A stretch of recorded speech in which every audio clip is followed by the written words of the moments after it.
Hello and good morning everyone. आप सभी लोगों का स्वागत है स्टडी ग्लोब्स पर और डेली करंट अफेयर के सेशन में आप सभी लोगों का स्वागत है। अभी हम लोग जो रिवीजन लेकर चल रहे हैं वो है अगस्त मंथ का और जल्द ही हम लोग सितंबर की ओर बढ़ने वाले हैं। और आप लोग मुझे इंस्टा पर फॉलो कर सकते हैं, जो भी आपकी क्वेरीज है मुझे पूछ सकते हैं। इसके साथ में ही लेक्चर की पीडीएफ विद आंसर्स आप लोगों को दीपक इंदौरा ऑफिशियल टेलीग्राम चैनल पर अवेलेबल करवा दी जाती है। आप लोगों के लिए क्विज जो है वो अभी अपलोड नहीं किया गया है पिछले 2 दिन से, क्योंकि नेट की प्रॉब्लम थी, एग्जाम चल रहे थे और एग्जाम के कारण आपको पता है कि कई स्टेट्स के अंदर नेट को बंद करवा दिया जाता है। तो यही हालात जो है वो यहां पर भी बने हुए थे। तो आपके लिए क्विज जो है वो भी अपलोड कर दिया जाएगा। चलिए न्यूज ऑफ द डे की हम लोग बात करें कि न्यूज आप लोग देख सकते हैं कि why US, India, Israel and UAE have come together to form a new Quad. देखिए अभी क्वाड जो है वो टोटल 3 ग्रुप्स अभी बन चुके हैं। सबसे पहले जो क्वाड अस्तित्व में आया था वो जापान, ऑस्ट्रेलिया, इंडिया और यूएस, इसमें 4 देश शामिल थे और इनकी द्वारा मालाबार युद्ध अभ्यास भी किया जाता है। और अब जो है वो एक नया क्वाड जो है वो बन चुका है। सीधे तौर पर हम लोग ये कह सकते हैं कि जो पुराना क्वाड था, यानी कि जापान, ऑस्ट्रेलिया, इंडिया और यूएस के द्वारा, तो इसका सीधा सीधा एम था कि ये काउंटर करना चाहते थे चाइनीज इन्फ्लुएंस को इन इंडो पैसिफिक रीजन के अंदर। तो इंडो पैसिफिक रीजन तो आप लोग जानते ही होंगे, एक ऐसा क्षेत्र जो कि हिंद महासागर और पैसिफिक ओशन दोनों का कॉमन क्षेत्र है। और वहां पर आप लोगों ने कई बार देखे होंगे कि चाइना के जो शिप्स हैं वो कई बार 9 डैश लाइन को क्रॉस करते हुए वियतनाम, कंबोडिया, थाईलैंड यहां तक प्रवेश कर जाते हैं। तो जो इन्फ्लुएंस चाइना का इंडो पैसिफिक रीजन में बना हुआ है उसी को कम करने के लिए क्वाड का गठन हुआ और इसीलिए चाइना के द्वारा क्वाड ग्रुप को कहा गया एंटी नाटो, या हम लोग कहें कि चाइना जो है वो इसको क्या कह रहा है कि न्यू नाटो जो है वो ग्रुप बन चुका है। अब जो है कि नया ग्रुप बन चुका है यूएस, इंडिया, इजराइल और यूएई। तो यूएस जो है वो सभी क्वाड ग्रुप्स के अंदर कॉमन है। इससे पहले आपको पता होगा कि यूएस, अफगानिस्तान, पाकिस्तान, मंगोलिया, इनके बीच में भी एक क्वाड ग्रुप जो है वो रिसेंटली अभी बना था।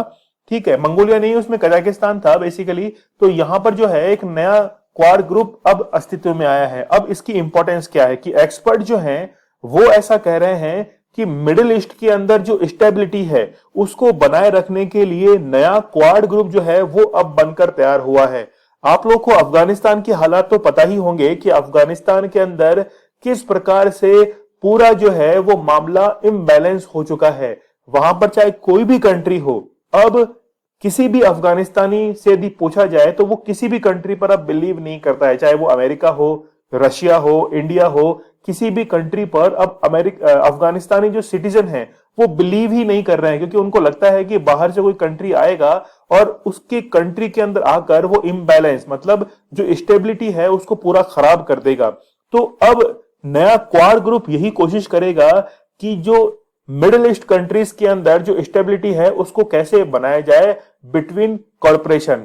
चलिए बढ़ते हम लोग 25 अक्टूबर की करंट अफेयर को हम लोग शुरू करते हैं पहले क्वेश्चन के साथ में। रिसेंटली आपको पता होगा कि फीफा की रैंकिंग जो है वो रिलीज की गई है और भारत ने इस रैंकिंग के अंदर एक पायदान जो है उसकी बढ़त बनाई है। तो सबसे पहले हम लोग ये देखेंगे कि इसके शीर्ष पर मतलब टॉप कंट्री कौन सा रहा है। तो बेल्जियम ने इसके अंदर टॉप किया है। देखिए फीफा रैंकिंग को आखिरकार पढ़ा ही क्यों जाता है। आप लोग को पता होगा कि 2022 के अंदर फीफा वर्ल्ड कप होने जा रहा है कतर के अंदर। अब कतर के उस फीफा वर्ल्ड कप में किसी को एंट्री लेनी है तो एंट्री लेने के लिए फीफा रैंकिंग जो है वो उसकी अच्छी होनी चाहिए। चलिए हम लोग न्यूज की तरफ बढ़ते हैं। आप लोग देख सकते हैं कि फीफा मेंस रैंकिंग अक्टूबर 2021 बेल्जियम जो है इसने टॉप किया है। क्या आप लोग मुझे बता सकते हैं कि फीफा की वुमेन्स रैंकिंग जो है इसमें भारत का स्थान कौन सा है। बहुत ही इंपॉर्टेंट क्वेश्चन है, मैं क्वेश्चन को रिपीट कर देता हूं कि फीफा वुमेन्स रैंकिंग के अंदर भारतीय फुटबॉल टीम का कौन सा स्थान बना हुआ है। तो पहले स्थान पर यहां पर बेल्जियम है, दूसरे स्थान पर ब्राजील है, तीसरे पर फ्रांस है, चौथे पर इटली है और पांचवें नंबर पर जो है वो है इंग्लैंड। तो इंग्लैंड जो है इसे भी एक स्थान का यहां पर क्या हुआ है, नुकसान हुआ है। बात करें हम लोग इंडिया की तो फीफा रैंकिंग के अंदर इंडिया की एक स्पोर्ट जो है वो रैंक सुधरी है। मतलब हम लोग ये कह सकते हैं कि 107 से भारत जो है वो एक स्थान ऊपर की तरफ बढ़ा है। तो 106 जो है वो भारत की रैंक आप लोगों को याद रखनी है, बहुत ही इंपॉर्टेंट है वनडे एग्जाम्स के लिए। जबकि इसमें आप लोग देख सकते हैं कि बेल्जियम जो है hold on to top position. ठीक है, तो ये रैंक जो है वो आप लोग को जरूर याद रखनी है। चलिए, ये तो मैं आप लोग को बता चुका हूं कि फीफा रैंकिंग जो है वो आखिरकार इंपॉर्टेंट क्यों है, ये भी तो जानना जरूरी है।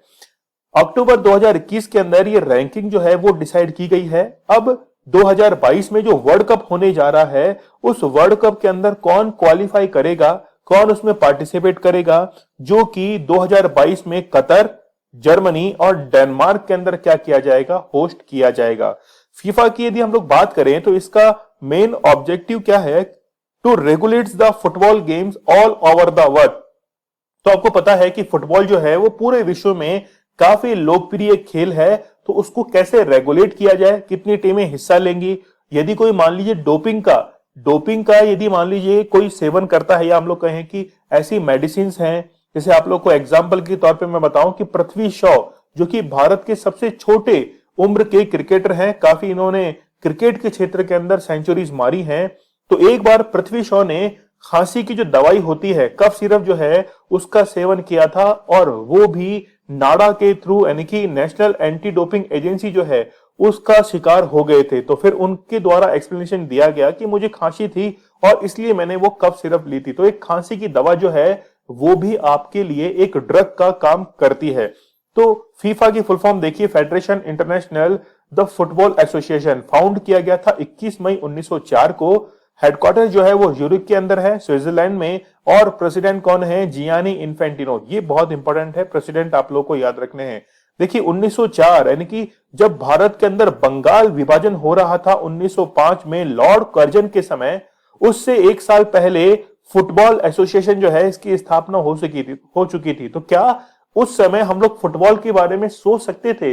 बिल्कुल भी नहीं। फुटबॉल के बारे में तो छोड़िए, हम लोग हर तरीके के खेल जो है वो उस समय भूल गए थे, या हम लोग कहें कि दूर दूर तक कोई नाता ही नहीं था। हम लोग केवल एक चीज के बारे में बात कर रहे थे और वो थी फ्रीडम फ्रॉम ब्रिटिश।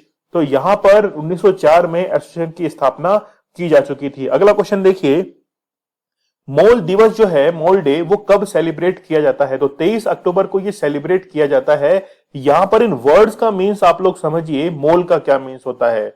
सबसे पहले तो ये टर्म जो है वो यूज की जाती है केमिस्ट्री के अंदर, और केमिस्ट्री में आपको लोगों को पता है कि हम लोग एक टेबल पढ़ते हैं जिसका नाम है पीरियोडिक टेबल। तो पीरियोडिक टेबल जो है वो मेंडलीफ के द्वारा इसका आविष्कार किया गया था, लेकिन इसको एक हम लोग कहें कि अच्छे फॉर्म के अंदर, या मॉडर्न पीरियोडिक टेबल के जो इन्वेंटर हैं वो मोजली को कहा जाता है। तो आप लोग याद करना कि यदि वो पूछ रहा है एग्जाम के अंदर मॉडर्न पीरियोडिक टेबल, तो मोजली जो है ये आपको आंसर करना है, और यदि बेसिक क्वेश्चन पूछ रहा है तो मेंडलीफ आप लोग को बताना है। ठीक है, चलिए, तो पीरियोडिक टेबल में कई ऐसे तत्व हैं, कई ऐसे एलिमेंट्स हैं जो कि काफी छोटे हैं, उनके आयंस वगैरह। तो यदि काफी छोटी यूनिट है और काफी सारी यूनिट्स हैं, उनका यदि द्रव्यमान लेना है, या हम लोग कहें उनका वेट करना है, उनको हमको मेजर करना है, तो हम लोग कैसे करेंगे? बहुत छोटी यूनिट है, तो उसके लिए मोल का यूज किया जाता है। तो यहां पर आप लोग देख सकते हैं, in chemistry a standard scientific unit for measuring large quantities of very small entities. तो छोटी स्मॉल एंटिटीज जो है, यदि उनकी लार्ज क्वांटिटीज जो है उनको काउंट करना है, मेजर करना है, तो एक साइंटिफिक यूनिट है जिसको कहा जाता है मोल। अब ये मेजर क्या क्या कर सकता है, जैसे एटम्स हैं, मॉलिक्यूल्स हैं, और स्पेसिफाइड कोई पार्टिकल जो हैं उनको ये मेजर कर सकता है। लेकिन यहां पर देखिए, ये एग्जाम के पॉइंट ऑफ व्यू से इंपॉर्टेंट है कि how is a mole defined. तो मोल जो है वो डिफाइंड कैसे किया जाता है, ये नंबर आप लोग जरूर याद रखिए, 6.02 मल्टीप्लाई 10⁻23। तो इसकी पावर के अंदर है ये। ठीक है, तो आप लोग ये जो यूनिट है इसको जरूर याद रखना, क्योंकि ये यूज की जाती है एटम्स के, मॉलिक्यूल्स के, आयंस के और अदर जो पार्टिकल्स हैं उनके वेट के लिए, या हम लोग कहें कि उनको स्पेसिफाई करने के लिए ही ये मोल यूनिट जो है वो यूज की जाती है। तो मोल डे जो है वो सेलिब्रेट करते हैं 23 तारीख को, और हर साल जो है शाम के समय 23 अक्टूबर को शाम को 6 यानी कि सुबह से लेकर 6:02 से लेकर शाम को 6:02 तक, तो ये पूरा जो है वो 12 घंटे का समय हो चुका है। पूरे जो है इसको सेलिब्रेट किया जाता है 12 घंटे तक। हम लोग इसको किस नंबर से जानते हैं? एवोगाड्रो नंबर जो है आप लोग जानते होंगे, एवोगाड्रो संख्या यूज की जाती है केमिस्ट्री के अंदर कई न्यूमेरिकल्स वगैरह को सॉल्व करने के लिए। Is mention on the day of mole, तो इसी दिन क्या हुआ था कि एवोगाड्रो नंबर जो है, अभी मैंने आप लोग को बताया था 6.02 इंटू 10⁻23, तो ये जो नंबर है इसी की खोज की गई थी इस दिन। तो Avogadro number is a unit of measurement in chemistry, तो ये हम लोग इसके बारे में अच्छे से बात कर ही चुके हैं। तो यूनिट का जो है वो आप लोग जरूर याद रखना, काफी इंपॉर्टेंट है।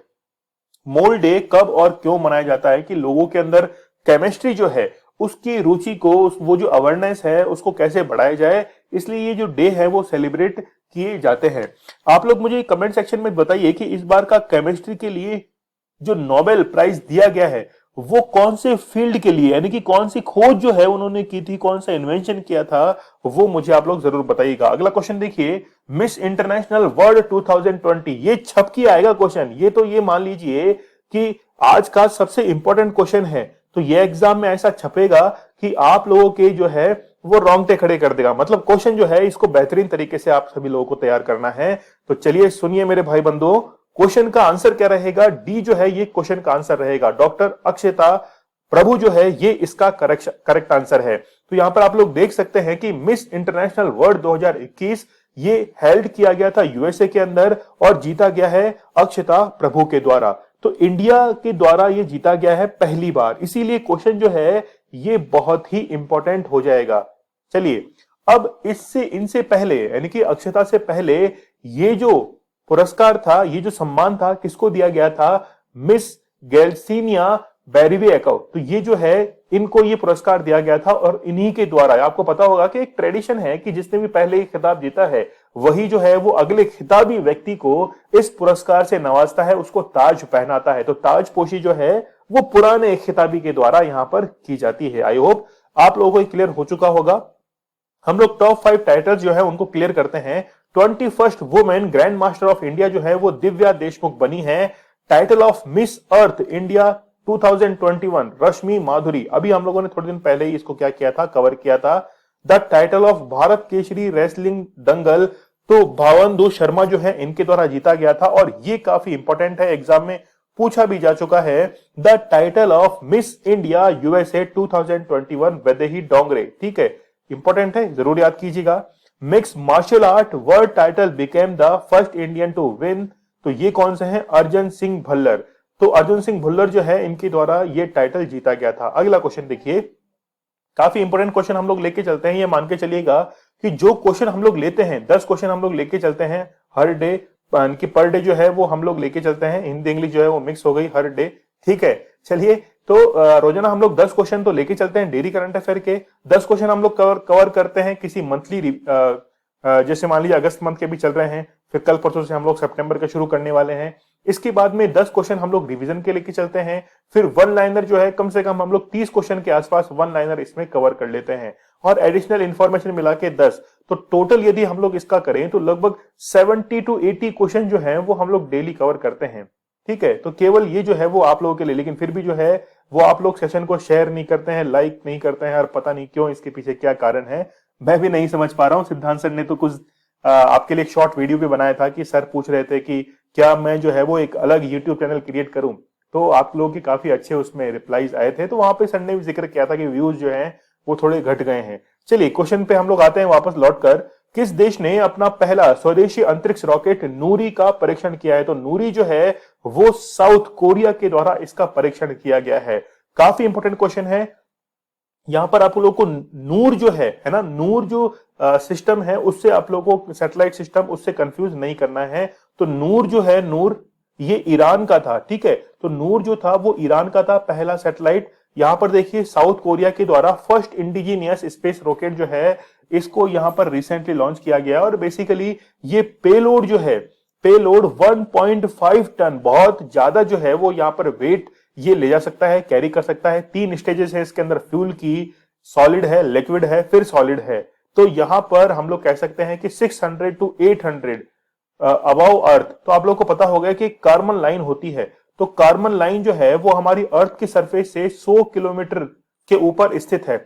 इसी कार्बन लाइन को क्रॉस करने के बाद ही अंतरिक्ष स्पेस जो है वो माना जाता है कि शुरू हो चुका है। जैसे मैं आप लोगों को एग्जांपल के तौर पर बताऊं कि न्यू शेपर्ड, आप लोगों को पता होगा कि न्यू शेपर्ड जो मिशन था, जो कि शुरू किया गया था अमेजन कंपनी के द्वारा, उन्होंने क्या किया था कि कार्बन लाइन के नीचे ही वो गए थे, इसलिए उनका जो था वो मिशन, वो कहा गया कि इन्होंने अंतरिक्ष में प्रवेश किया ही नहीं है। जबकि इसके बाद में स्पेस एक्स का जो मिशन था, उन्होंने इसको क्रॉस किया था, कार्बन लाइन को क्रॉस किया था, और फिर ये कहा गया था कि इन्होंने बेसिकली अंतरिक्ष के अंदर जो है वो प्रवेश किया है। तो this payload is block made of stainless steel and aluminium. South Korea के बारे में यदि हम लोग देखें तो कॉन्टिनेंट ऑफ एशिया के अंदर ये स्थित है। The capital of south Korea Seoul है, ठीक है। साउथ कोरियन वॉन जो है ये इसकी करेंसी है। इसके बाद में प्राइम मिनिस्टर किम बू क्योम और मून जाए इन जो है वो यहाँ के प्रेसिडेंट है। फिर देखिए कि सैमसंग, हुंडई, एलजी, इनके जो हेडक्वार्टर्स हैं वो कहां पर स्थित है? साउथ कोरिया के अंदर स्थित है। What is the name of the international border of north Korea and south Korea? ये बहुत ही फ्रीक्वेंटली पूछे जाने वाला क्वेश्चन है। 38 पैरेलल लाइन जो है वो दोनों को सेपरेट करती है। What is the name of the parliament of south Korea? तो नेशनल असेंबली जो है ये इसका नाम है। अगला क्वेश्चन देखिए, बहुत इंपॉर्टेंट है, बेसिक आप लोग इसका जरूर समझिएगा। FATF मैं लिख देता हूं यहां पर, FATF। तो सबसे पहले इस क्वेश्चन का आंसर ले लेते हैं हम लोग कि पाकिस्तान और किन 3 नए देशों को इसमें शामिल किया गया। तो पाकिस्तान के साथ टर्की, जॉर्डन और माली, ये तीनों जो है इसमें शामिल किए गए। FATF की बात देखिए आप लोग।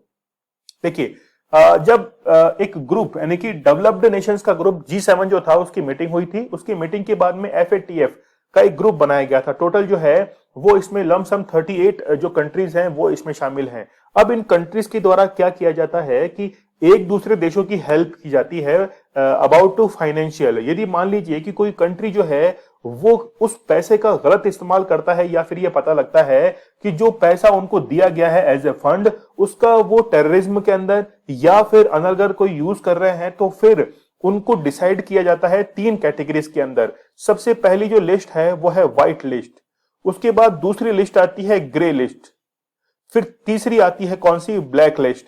तो अब देखिए कि व्हाइट लिस्ट के अंदर वो कंट्री शामिल हैं कि जो किसी कंट्री से लोन लेते हैं और समय पर उसको चुका देते हैं, तो इसमें कोई भी प्रॉब्लम नहीं है।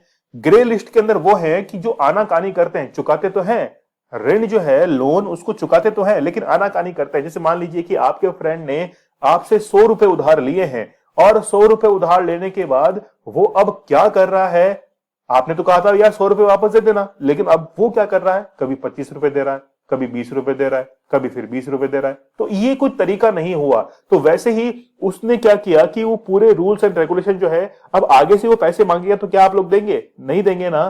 ठीक उसी तरह ग्रे लिस्ट के अंदर वो कंट्री शामिल हैं जो पैसा वापस लौटाती तो हैं लेकिन फिर किश्तों के अंदर या आनाकानी करके फिर, और ब्लैक लिस्ट में तो वो आ जाती हैं जो कि क्या है कि पैसा लौटाती ही नहीं है।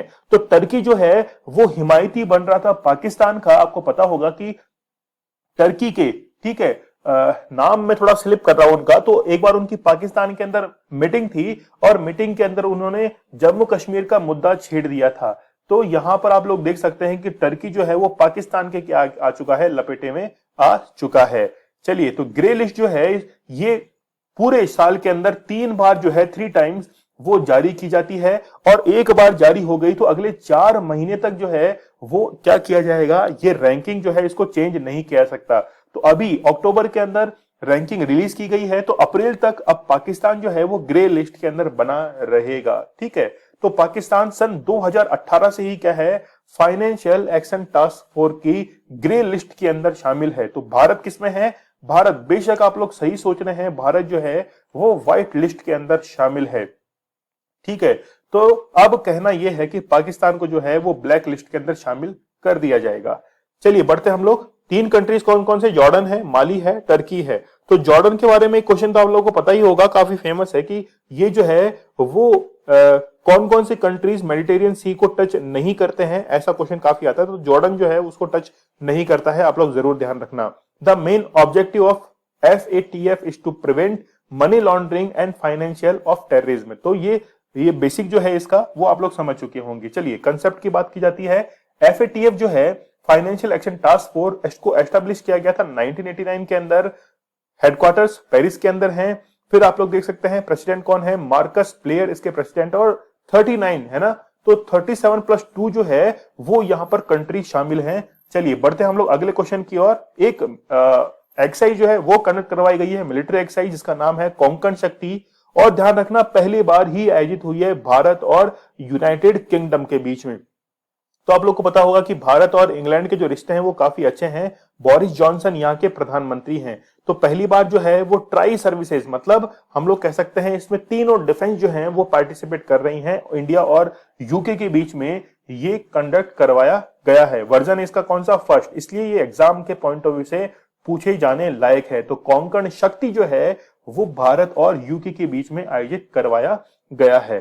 चलिए, the original story of India states, ये बुक जो है वो किसके द्वारा लिखी गई है? तो वेंकट राघवन सुभाष श्रीनिवासन के द्वारा ये बुक जो है वो लिखी गई है। अभी आप लोगों को पता होगा कि भारत के अंदर 28 स्टेट्स और 8 यानी कि 8 यूनियन टेरिटरीज हैं। तो ये सारे स्टेट्स और यूनियन टेरिटरीज कैसे बने हैं, इनकी पूरी कहानी जो है वो वेंकट राघवन सुभाष श्रीनिवासन ने इस किताब के अंदर जो है वो पूरा लिख दिया है कि 28 स्टेट्स और 8 यूनियन टेरिटरीज कैसे बनी है। और ये कहां के रहने वाले हैं? कर्नाटक बेंगलुरु के रहने वाले हैं। एक्टर है पैसे से, राइटर हैं, फिर स्ट्रेटेजी कंसल्टेंट है। तो इनके द्वारा नॉन फिक्शनल बुक जो है वो पहली बार यहां पर लिखी गई है।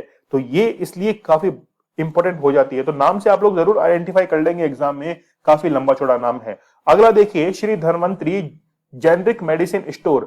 तो ये जो है योजना किसके द्वारा शुरू की गई है? तो ए इज करेक्ट आंसर। अच्छा, मुझे एक क्वेश्चन जो है वो थोड़ा सोचने लायक है कि किसी भी स्टेट गवर्नमेंट को ये क्या पड़ी है कि वो मेडिकल स्टोर्स या फिर कोई योजना शुरू कर रहे हैं, निशुल्क दवा योजना, निशुल्क जांच योजना। तो किसी भी स्टेट गवर्नमेंट के लिए ये शुरू करना क्यों जरूरी है या वो ऐसा क्यों करते हैं? आप लोग को पता होगा कि आर्टिकल नंबर 21 की हम लोग बात करें, जहां पर दैहिक स्वतंत्रता की बात की जाती है, तो वहां पर स्वास्थ्य का अधिकार जो है वो सभी लोगों के पास में है। और इसी अधिकार को दिलाने के लिए ही स्टेट गवर्नमेंट या हम लोग बात करें सेंट्रल गवर्नमेंट के द्वारा जो है वो ऐसी स्वास्थ्य को लेकर कई सारी योजनाएं जो है वो शुरू की जाती हैं। यहां पर जेनरिक एक वर्ड यूज किया जा रहा है। आप लोग को पता होगा कि पेटेंट जो है, जब किसी भी मेडिसिन का पेटेंट खत्म हो जाता है तो पेटेंट खत्म होने के बाद कोई भी मैन्युफैक्चरिंग कंपनी उसको बनाने का जो फॉर्मूला है उसके थ्रू उसको बना सकती है। जैसे 20 साल का पेटेंट है तो 20 साल का पेटेंट जैसे ही खत्म हो जाएगा उसके बाद में कोई भी कंपनी जो है उसको बना सकती है। तो इस संबंध में उस दवा की जो एक्चुअल कीमत है वो क्या हो जाती है? डाउन हो जाती है, ताकि कोई भी आम व्यक्ति जो है उसकी पहुंच में बन जाए। तो जेनरिक मेडिसिन भारत के लिए क्यों जरूरी है, पहले तो हम लोग ये समझें।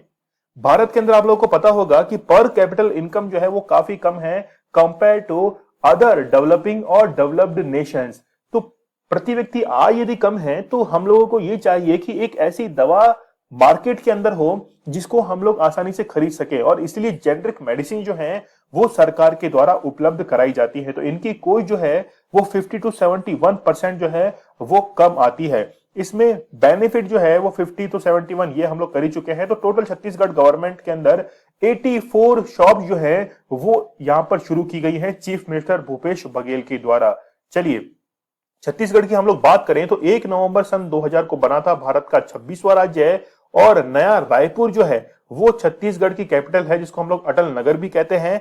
छत्तीसगढ़ के चीफ मिनिस्टर हैं भूपेश बघेल, कांग्रेस से इनका संबंध है। छत्तीसगढ़ की गवर्नर है अनुसुईया उके, और चीफ जस्टिस आप लोग देख ही सकते हैं PR रामचंद्र मेनन यहाँ के चीफ जस्टिस हैं। स्टेट एनिमल की बात करें तो वाइल्ड बफेलो जो है स्टेट एनिमल है। बर्ड जो है हिल मैना। स्टेट ट्री जो है वो साल का है। 7 नेबरिंग स्टेट। अच्छा, एक क्वेश्चन मैं आप लोगों से पूछता हूं, एक एग्जाम के अंदर, राजस्थान के एक एग्जाम में पूछा गया है कि कौन सा ऐसा स्टेट है जो कि 4 या इससे ज्यादा नेशंस की बाउंड्री को टच करता है।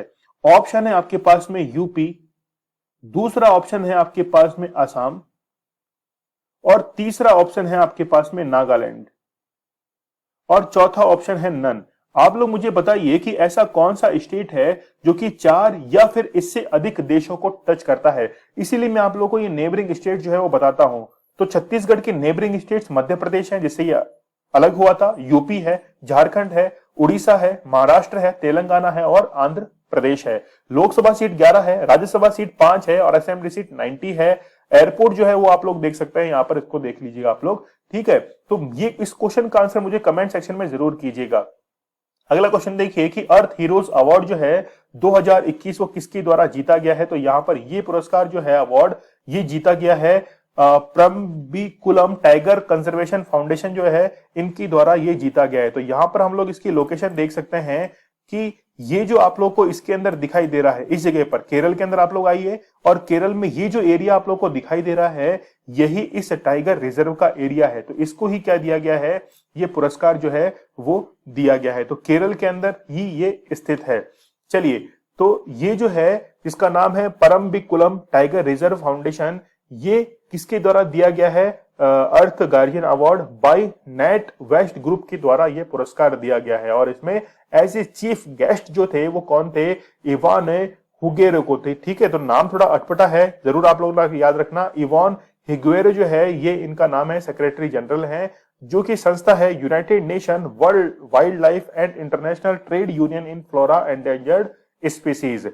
ठीक है, तो इसके बारे में अभी हम लोग देख ही चुके हैं कि जलवायु परिवर्तन हुआ या बायोडाइवर्सिटी हुआ, इसके लिए ये संस्था जो है वो काम करती है और इसी के लिए पुरस्कार दिया जाता है। बात करें हम लोग इस टाइगर रिजर्व की, तो 1973 के अंदर जब टाइगर कंजर्वेशन एक्ट आया था, तो उसी के तहत जो है वो इसकी स्थापना की गई थी। और ये टोटल 391 स्क्वायर किलोमीटर के अंदर फैला हुआ है, केरल के अंदर ये स्थित है, पलक्कड़ डिस्ट्रिक्ट के अंदर।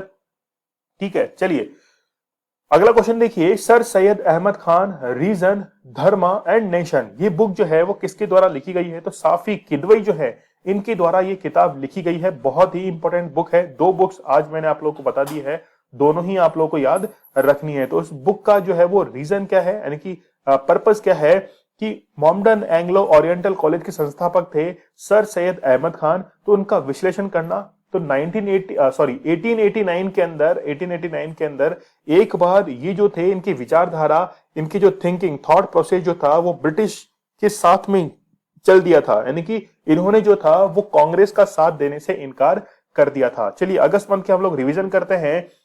अमेरिका, ऑस्ट्रेलिया, भारत और किस देश की नौसेनाओं के बीच 26 अगस्त को मालाबार नौसैनिक अभ्यास आयोजित किया गया है। तो वो कौन सा है, वो है जापान। सी इसका करेक्ट आंसर रहेगा। उत्तर प्रदेश सरकार ने राम मंदिर तक जाने वाले मार्ग का नाम निम्न में से किस मुख्यमंत्री के नाम पर रखा है। तो कल्याण सिंह जो है इनका देहांत हुआ था और इन्हीं के नाम पर नाम रख दिया गया है। निम्न में से किसने खेल के क्षेत्र में एक व्यापक प्रतिभा खोज अभियान शुरू किया है। तो वो कौन सा है, वो है मध्य प्रदेश। जरूर याद रखना, इंपॉर्टेंट है। हाल ही में भारत के किस राज्य में ओणम त्योहार मनाया गया है। तो आपको पता होगा कि केरल का ये त्योहार है, केरल इसका करेक्ट आंसर रहेगा। किस राज्य ने पेरिस ओलंपिक 2024 के लिए 75 होनहार एथलीटों की पहचान करने के लिए एक समिति का गठन किया है। तो कर्नाटका जो है ये इसका करेक्ट आंसर रहेगा, मतलब ए जो है ये इसका करेक्ट आंसर है। निम्न में से किस राज्य ने 23 अगस्त 2021 से one nation one ration card योजना के तहत लाभ देना शुरू किया है। तो असम इसका करेक्ट आंसर है। केंद्र सरकार ने नए बनाए गए सहकारिता मंत्रालय का संयुक्त ज्वाइंट सेक्रेटरी जो है वो अभय कुमार सिंह को बनाया है। जायर अल बहर किन दो देशों के बीच नौसैनिक अभ्यास है। तो इंडिया और कतर के बीच में, ये इंडिया और कतर के बीच में, बी जो है ये इसका करेक्ट आंसर रहेगा। ठीक है, चलिए दुनिया का पहला जीवाश्म मुक्त स्टील, मतलब फॉसिल फ्री स्टील जो है वो बनाया गया है किसके द्वारा, स्वीडन के द्वारा ये बनाया गया है। भारत सरकार ने काबुल से भारतीय नागरिकों को सुरक्षित वापस लाने के लिए, बहुत इंपॉर्टेंट क्वेश्चन है, आप लोग याद रखना, इंपॉर्टेंट क्वेश्चन है ये, और सी इसका करेक्ट आंसर रहेगा। ऑपरेशन देवी शक्ति, सी जो है ये इसका करेक्ट आंसर रहेगा। ऑपरेशन देवी शक्ति के तहत ही वहां से क्या किया गया था, भारतीय नागरिकों को लाया गया था। 23 अक्टूबर के हम लोग करंट अफेयर को एक बार रिवाइज कर लेते हैं। विश्व पेंशन सूचकांक में भारत की 40वीं रैंक है। मुख्यमंत्री राशन आपके द्वार योजना मध्य प्रदेश सरकार की है। उबेर कप बैडमिंटन टूर्नामेंट जो है वो चाइना के द्वारा जीता गया। यूरोपीय संघ के सखारोव पुरस्कार जो है वो किसके द्वारा जीता गया, एलेक्सी नावलेनी के द्वारा। मिलिट्री इंजीनियरिंग सर्विसेज के लिए एक वेब आधारित परियोजना निगरानी पोर्टल जो है वो राजनाथ सिंह ने लॉन्च किया है। भारत में रूसी फिल्म महोत्सव के नए ब्रांड एम्बेसडर जो हैं वो इम्तियाज अली बने हैं। ठीक है, रिसेंटली क्वाड ग्रुप बना है। डी इसका करेक्ट आंसर है। भारत, इजराइल, संयुक्त अरब अमीरात और यूएस के बीच में। भारतीय भारोत्तोलन महासंघ के नए अध्यक्ष जो है सहदेव यादव बने हैं। हिंसक ड्रग अपराधों में वृद्धि के कारण हाल ही में इक्वाडोर जो देश है इसने 60 दिनों का इमरजेंसी अनाउंस कर दिया है। एडिडास की नई ब्रांड एम्बेसडर जो है वो दीपिका पादुकोण को बनाया गया है। ये हमारा स्टडी ग्लोस क्वेश्चन था कि 6000वां रेलवे स्टेशन जो है वो कौन सा बना है जहां पर वाईफाई सुविधा, तो यहां पर कौन सा रहेगा, हजारीबाग जो है ये इसका करेक्ट आंसर रहेगा। आप लोग जरूर याद रखना हजारीबाग। चलिए, आप लोगों के द्वारा बेहतरीन आंसर दिए गए थे। मैंने पूछा था कि पहला कौन सा है, आप लोगों ने कहा सर बॉम्बे सेंट्रल है, बिल्कुल करेक्ट आंसर है। चलिए, आज का स्टडी क्लोज क्वेश्चन है और इंपॉर्टेंट भी है, देखते हैं। मुझे लगता है कि काफी कम स्टूडेंट्स को आएगा, काफी कम जो है ये आप लोग आंसर कर पाएंगे, क्योंकि ये जो क्वेश्चन है वो बहुत ही कम स्टूडेंट्स को आता होगा। जुरोंग जो है वो सफलतापूर्वक मंगल ग्रह पर उतारा गया, ये किस देश का रोवर था? मुझे पता है गलती करेंगे आप लोग, तो किस देश का रोवर था ये मुझे आप लोग कमेंट सेक्शन में बताना। आप लोग मुझे इंस्टा पर फॉलो कर सकते हैं, जो भी आपकी क्वेरीज है मुझे पूछ सकते हैं। इसके साथ में ही लेक्चर की पीडीएफ विद आंसर्स आप लोगों को दीपक इंदौरा ऑफिशियल टेलीग्राम चैनल पर अवेलेबल करवा दी जाती है। तो केवल 1 सेकंड लगता है सेशन को लाइक करने में, ठीक है? कंजूसी मत कीजिए, लाइक तो बनता ही है। स्टडी ग्लोज आप लोगों के लिए बहुत ही बेहतरीन कंटेंट लेकर आता है। नॉलेज इज पावर, ये हमारी टैगलाइन है। चलिए, कल मिलते हैं हम लोग बहुत ही बेहतरीन लेक्चर के साथ। तब तक के लिए धन्यवाद। Thank you.